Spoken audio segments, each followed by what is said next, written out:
Hello बच्चों, इस video में बात करेंगे magnetic effect of current unit से एक और इम्पोर्टेंट टॉपिक की, जिसका नाम है मूविंग कोइल गैल्वेनोमीटर।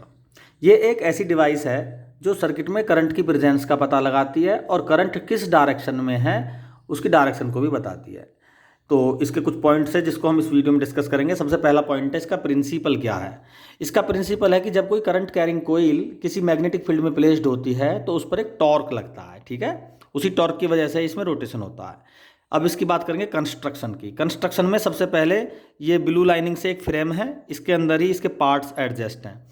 तो सबसे पहला मेन पार्ट है ये नॉर्थ मैग्नेटिक और साउथ मैग्नेटिक पोल, जो सर्कुलर मैग्नेट है और ये रेडियल मैग्नेटिक फील्ड प्रोवाइड कराती है। बहुत इंपॉर्टेंट पार्ट प्ले है रेडियल मैग्नेटिक फील्ड का। इसमें कॉनकेव शेप है इसका सरफेस, मैग्नेट की सरफेस जो है ये कॉनकेव शेप में है और इसके बीच में कोर है। कोर के चारों तरफ मेटेलिक वायर की एक रेक्टेंगुलर कोइल बनी हुई है और ये मेटेलिक वायर पॉलिश्ड है। जिसकी पॉलिश क्या काम करती है, पॉलिश इसको इंसुलेटेड बनाती है, ठीक है, जिससे आपस में ये मिले हुए भी होते हैं तो एक दूसरे की करंट ट्रांसफर नहीं होती इनमें।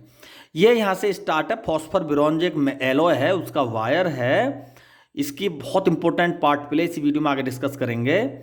तो ये फॉस्फर ब्रोंज वायर यूज होता है इसमें और ये सस्पेंशन स्प्रिंग है, ठीक है। सस्पेंशन स्प्रिंग का काम है अब इस घूमती हुई रेक्टेंगल कोइल को अपने एडजस्ट करे रखना, ठीक है।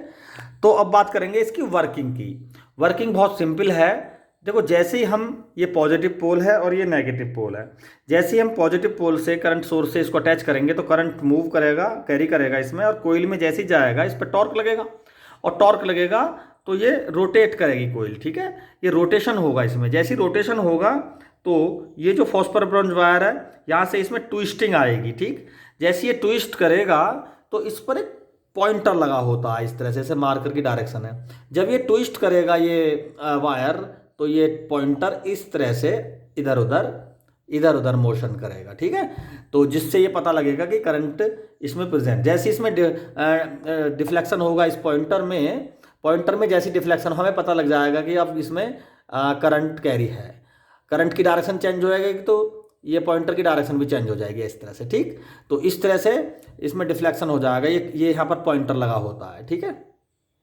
अच्छा, जैसे हम इसमें करंट ऑन करेंगे तो इसमें करंट जैसे चलेगा तो पॉइंटर इस कंडीशन में आ जाएगा और जब करंट इस कंडीशन में आ जाएगा तो इसको बड़ी शीघ्रता से यहाँ पर लाने के लिए यहाँ पर एक सस्पेंशन स्प्रिंग लगी होती है। जैसे हम स्प्रिंग को खींचते हैं किसी को और जैसे हम फोर्स रिमूव करते हैं तो वो तुरंत अपनी ही पुरानी पोजीशन में आ जाती है। तो ऐसे ये है, जब करंट इसमें रहेगा तो इसकी पोजीशन चेंज होगी इस स्प्रिंग की, और जैसे करंट ऑफ हो जाएगा तो ये पुरानी पोजीशन को रिगेन करेगी और बहुत जल्दी से इस लूप को, इस करंट कैरिंग कोइल को, जब करंट ऑफ हो जाएगी तो इसमें करंट होगी ही नहीं, तो इस कोइल को अपनी इनिशियल स्टेज में, इनिशियल पोजीशन में लाने बहुत जल्दी ले आएगी ये, है ना। ये सस्पेंशन स्प्रिंग इसको कहते हैं।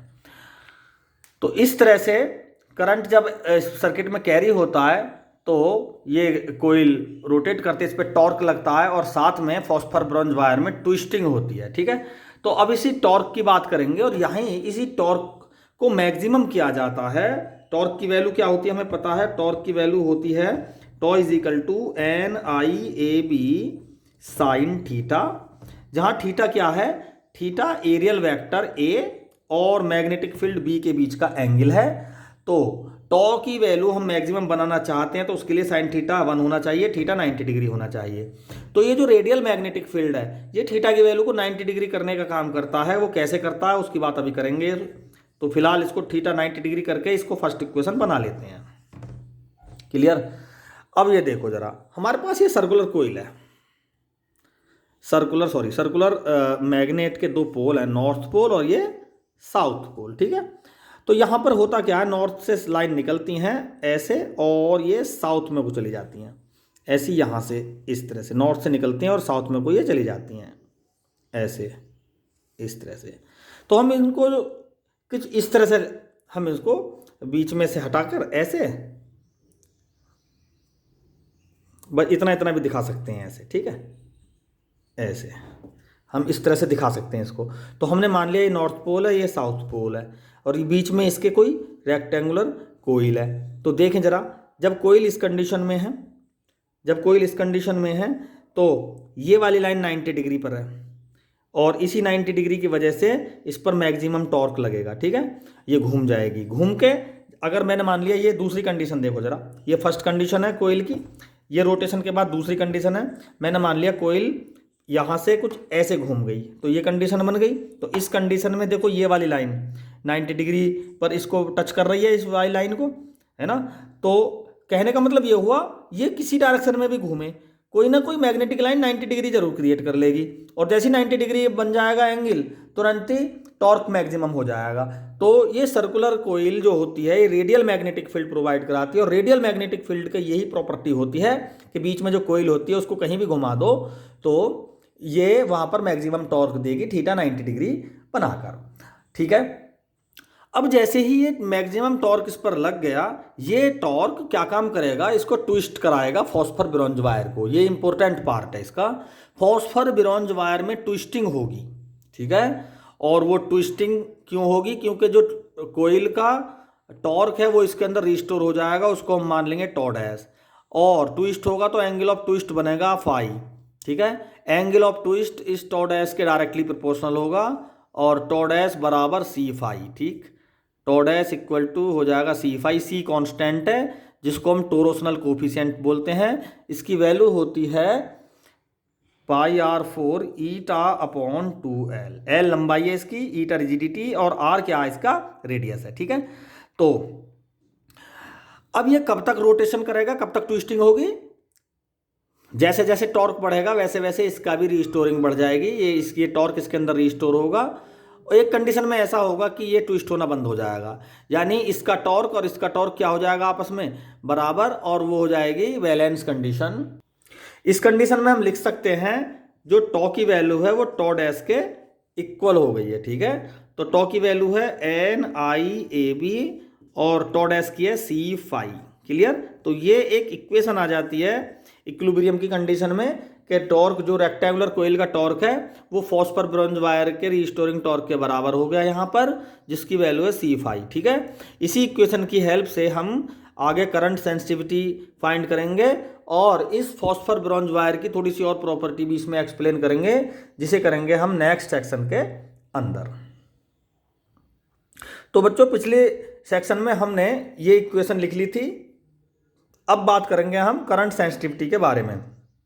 करंट सेंसिटिविटी क्या होती है, ये एक प्रॉपर्टी होती है हमारे गैल्वेनोमीटर की, कि भाई गैल्वेनोमीटर कितना सेंसिटिव है। देखो अगर गैल्वेनोमीटर में किसी पर्टिकुलर करंट पर जिस गैल्वेनोमीटर में ट्विस्टिंग ज़्यादा हो रही है, एंगल ऑफ ट्विस्ट फाई जिसका ज़्यादा होगा, समझो वो ज़्यादा सेंसिटिव है, ठीक है। और कोई पर्टिकुलर एंगल ऑफ ट्विस्ट जिस गैल्वेनोमीटर में कम करंट पे होगा वो ज़्यादा सेंसिटिव होगा, यानी करंट के इन्वर्सली प्रोपोर्शनल होगी और एंगल ऑफ ट्विस्ट के डायरेक्टली प्रोपोर्शनल होगी, ठीक। करंट सेंसिटिविटी यानी हम चाहते हैं कि हमारा जो पॉइंटर है ये पॉइंटर कम से कम करंट में ही इधर से उधर घूमे, ठीक है। ये घूमने के लिए कम से कम करंट को कंज्यूम करे, तो करंट सेंसिटिविटी फाई और आई के रेशो के बराबर होगी। तो हम इस इक्वेशन से फाई और आई का रेशो अगर फाइंड करें तो ये हो जाएगा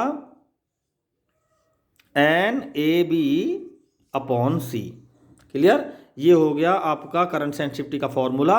अगर हम C की वैल्यू ये रखें तो यहाँ से फाइंड करेंगे NAB अपॉन C की जगह पाई R4 ईटा अपॉन 2L, क्लियर। एक नया हमारे पास डेरिवेशन मिल गया करंट सेंसिटिविटी का।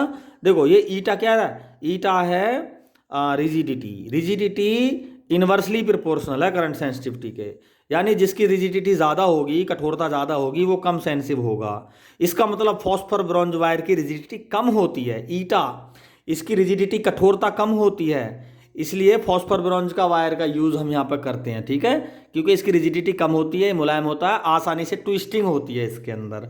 तो अब इसके विपरीत इसकी रिजिडिटी कम होती है, मुलायम होता है, आसानी से ट्विस्ट हो जाता है। इसके विपरीत इसके यंग मॉडुलस ज़्यादा होता है। यंग मॉडुलस ज़्यादा होने के कारण ये है ना, ये ज़्यादा से ज़्यादा वेट को सहन कर सकता है, टूट नहीं सकता ये, चूँकि ये पूरा का पूरा गैल्वेनोमीटर कोइल इसके ऊपर हैंग है, लटकी हुई है ये पूरी कोइल इसके ऊपर।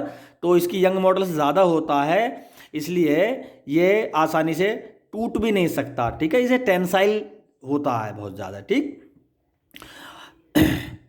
तो ये दो प्रॉपर्टी इंपॉर्टेंट प्रॉपर्टी हैं इसकी। और इसके बाद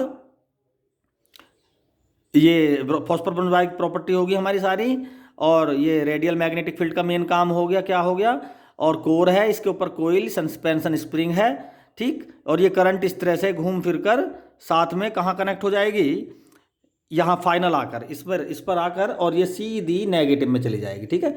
तो इस तरह से करंट सेंसिटिविटी और वोल्टेज सेंसिटिविटी को हम एक्सप्लेन कर सकते हैं। अब बात आती है फुल स्केल करंट की। फुल स्केल करंट क्या होता है, वो मिनिमम करंट जो हमारे पॉइंटर को किसी एक डायरेक्शन में फुल्ली डेविएट कर दे, ठीक है, उसको हम फुल स्केल करंट कहते हैं, ठीक, फुल स्केल करंट कहते हैं। और हम चाहते हैं कि ये कम से कम वैल्यू रखे, क्योंकि फुल स्केल करंट जितना किसी गैल्वेनोमीटर का कम से कम होगा वो उतने अच्छा सेंसिटिव होगा।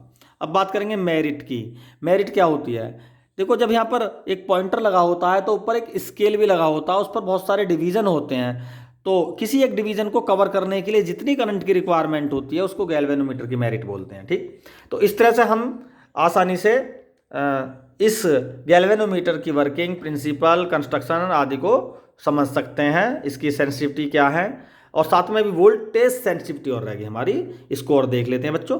तो वोल्टेज सेंसिटिविटी तो पर यूनिट करंट पे जितना डिफ्लेक्शन है वो तो करंट सेंसिटिविटी होगी, और पर यूनिट वोल्टेज पे जितना डिफ्लेक्शन हो जाए उसको वोल्टेज सेंसिटिविटी।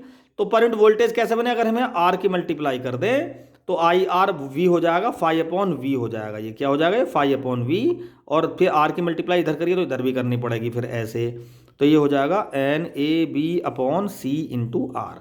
तो ये वोल्टेज सेंसिटिविटी होगी। रजिस्टेंस जितना ज़्यादा होगा, इन्वर्सली प्रोपोर्शनल रेजिस्टेंस के, ये रजिस्टेंस जितना ज़्यादा होगा वोल्टेज सेंसिटिविटी उतनी ही कम होगी। तो वोल्टेज सेंसिटिव को ज़्यादा करने के लिए कोइल का रेजिस्टेंस कम से कम होना चाहिए। Thank you.